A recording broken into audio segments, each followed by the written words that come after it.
Thank you for jumping on to speak with me about your new film, Wrong Turn. Yeah, of course. Thank you for having me. So, hey, congratulations with this. So, let's start off with the easy question. Cool. Why why did you want to do a horror movie like Wrong Turn? Oh man, it's funny because Wrong Turn was actually the first horror film that I'd ever seen in my life. I think it was about like 10, and I remember seeing it with my dad and being absolutely horrified. And so when it came onto my desk, I was just like, oh my God, is that the movie that horrified me all these years? So I was like, all right, cool, let me read through it. And I read through the script and it really just flipped horror onto its head and changed everything. Had like new ideas, like fresh takes on everything, it had representation. And I was like, heck yes, I definitely want to jump on this.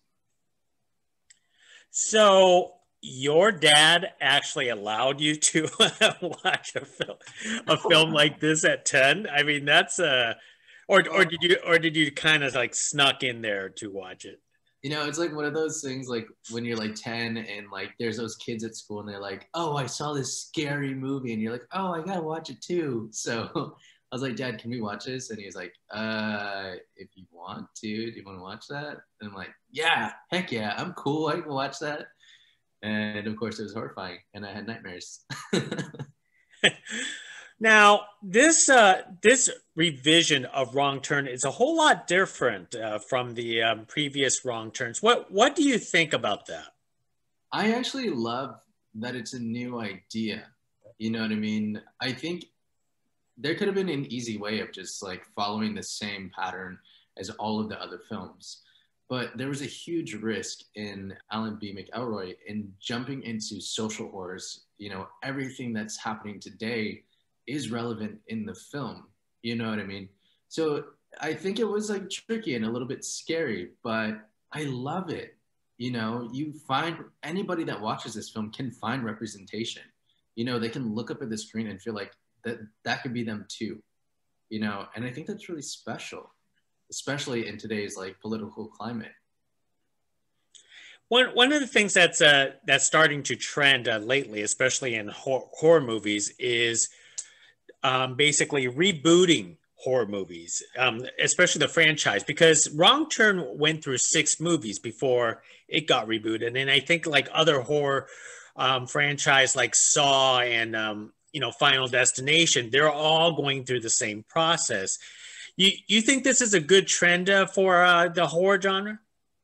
I think it's a cool idea to like reboot things. I think if it's rebooted in a different way, a fresh take for a new generation, I think it's a great idea. For me personally, I'm not a fan of reboots that just follow the exact same thing. I do get the argument that some people are like, if you're going to change it, don't use the same name. Mm-hmm. But in a way, it still is the same. And I appreciate that it invites everyone in, the previous fans and new fans into a new idea. Now let's talk about your character. Obviously, one of the things that horror films don't do justice is towards gay characters. Tell me what you love about playing a gay character in a film like Wrong Turn here. So what I loved about Luis and how his character was approached was it was non-stereotypical. I think in previous horror films, we do have gay characters, but they're very like, outblown, like 80s, like flamboyant, and that's great, but that doesn't represent everybody, and the approach that they did Luis was, it was very normal. He could be your neighbor or your best friend or like your classmate. He was just super, your average guy. And I love that. I love that you can find representation and not feel like you have to be a stereotype. But playing this gay character Luis here, because he actually have a love interest in this horror movie, that actually helps show the range of acting in your case, right?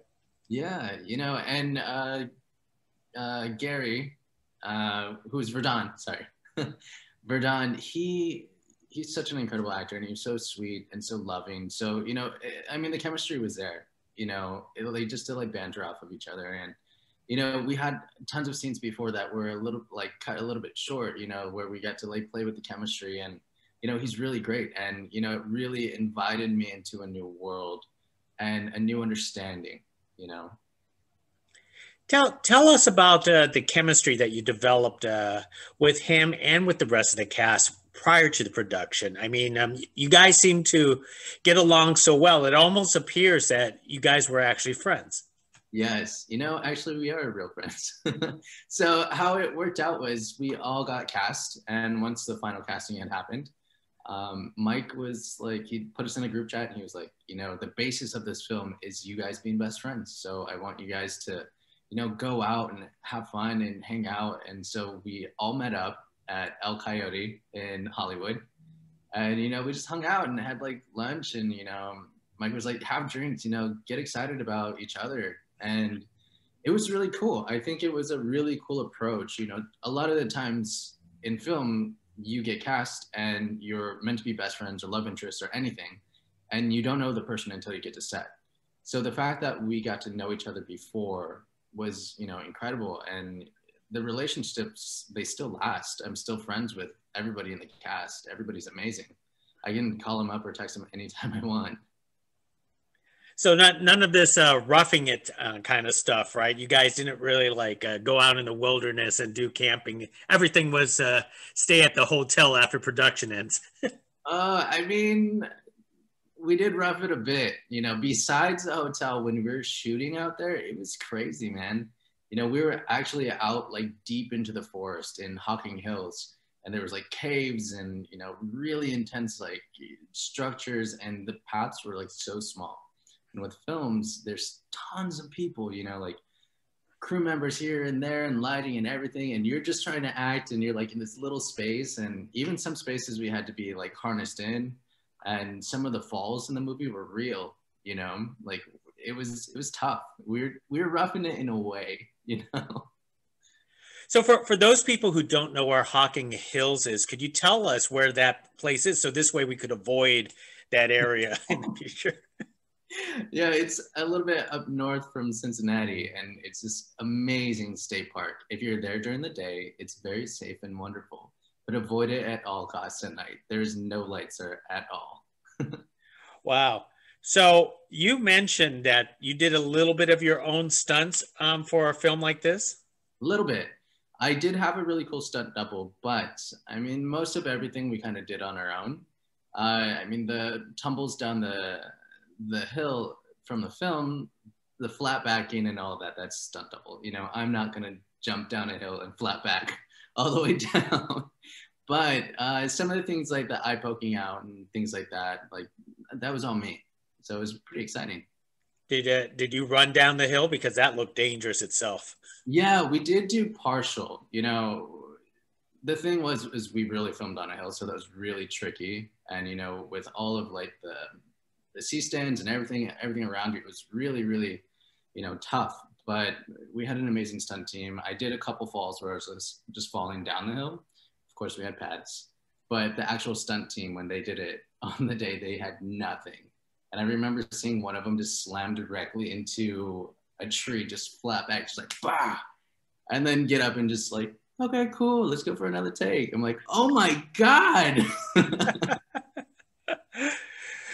What I don't want to spoil anything, but they did a terrific makeup job with you for part of that movie. Could you talk about the process of sitting in that makeup chair? How long did it take, and were you surprised to see yourself after they've done their magic? Yeah, so I spent, I think it was like 3 hours in the chair, and it was on the day. So it was very like, everything was really tight. It was just like, we need you right over here. They're just like working really fast, just like setting things up. And during the process, like I could not see anything. They actually gave me something where I couldn't see. And I was like, all right, great.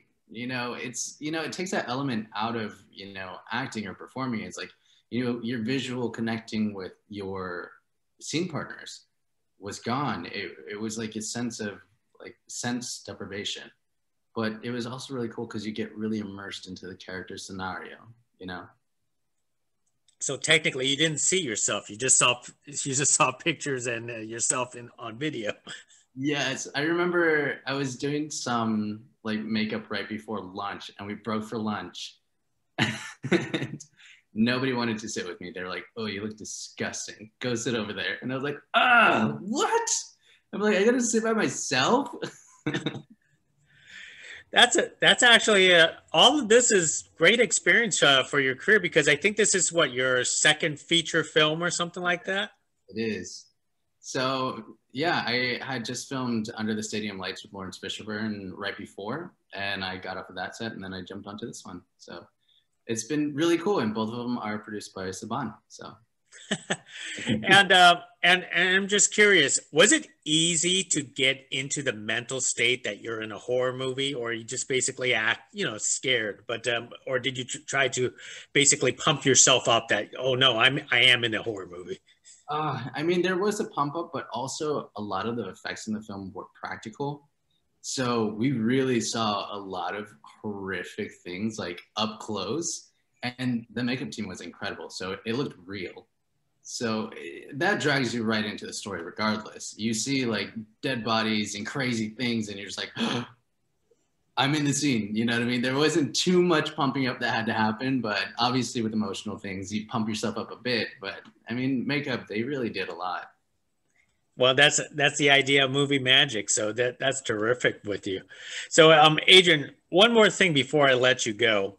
Obviously, you and I are speaking virtually right now because the world is just crazy out there. It is. How are you staying sane and creative during times like this?